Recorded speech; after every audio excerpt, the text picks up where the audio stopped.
Hello, ladies and gentlemen. Yessik here again today to bring you another episode of Awesome Indie.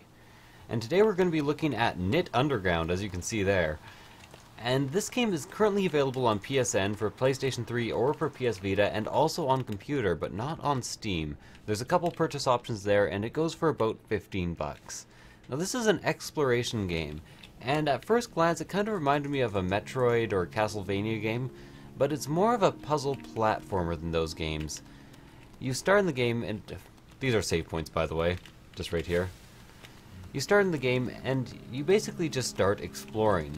And as you progress in the game, people will make requests of you, ask you to do things, ask you to help them, and basically you have no choice but to continue on with the quest. So far, I have not found the plot all that engaging, because they haven't really started me out by knowing the character. But in this game, it isn't really a problem, since the main draw is the scenery and the platforming, which so far hasn't gotten too hard, but I assume will get harder in the future. The platforming is aided by special powers that you acquire throughout the game, usually picked up from plants, and you use these powers to maneuver around the level. Now, I'm going to try to find one of these powers right away to show you. Actually, why not? Since we're here, I'm going to talk about my one major gripe in the game, and that is the art style. I love the backgrounds, and they remind me a lot of Botanicula, a game that I reviewed earlier this year and that I found was quite good. And the controls are also very good, reminding me slightly of Meat Boy of all things. Very solid, you stick to walls, you always know where you're going or what your controls are doing. But I hate these sprites. They seem so childish and badly drawn compared to the rest of the game, which has an aesthetic that reminds me, like I said, of Botanicula and a bit of Limbo. And then you come across these sprites and it completely ruins the illusion for me.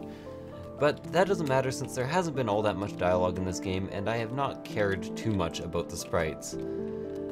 Now this game does have its challenges. As you can see here, I've come across the first enemy in the game, and there's no special powers to help me out, so I just gotta run across. But when I say it isn't a very challenging game, I'll show you why. There I get hit, and everything just respawns. I've even gotten my items still that I've picked up there. So, the game just doesn't challenge you very much, at least not in the beginning.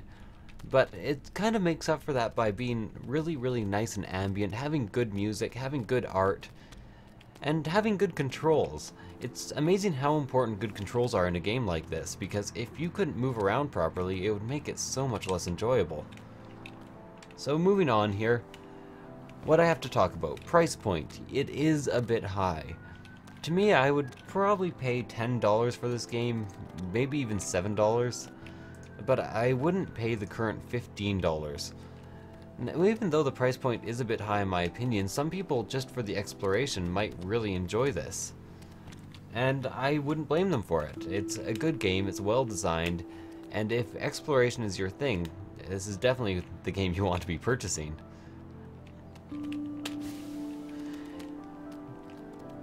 The other thing I really like about the game is the music. I find it very, very atmospheric, and it almost always suits what's going on in the background. And when I say what's going on in the background, of course I mean the art. As the art gets more intense, the music doesn't actually change all that much, but it's oddly creepy. So if you ever go into a situation where things aren't what they should be, you still get this same eerie music which is ambient and happy and kind of freaks you out. I'm not sure, kind of freaks me out anyways. So my impressions of the game are overall very positive. I've enjoyed my time with it so far, and even in the first world there's tons to do. Oh yes, I'm blocked here. Even in the first world there's tons to do, tons of quests, tons of people to talk to. Okay, apparently I can give him a coin. So anyways, if you enjoy exploration, if you enjoy Metroidvania or puzzle platformers, well, not really Metroidvania, I guess sort of Metroidvania, I would recommend this game. Thank you guys for watching. I hope you enjoyed this episode of Awesome Indie, and I hope to see you guys next time. Bye.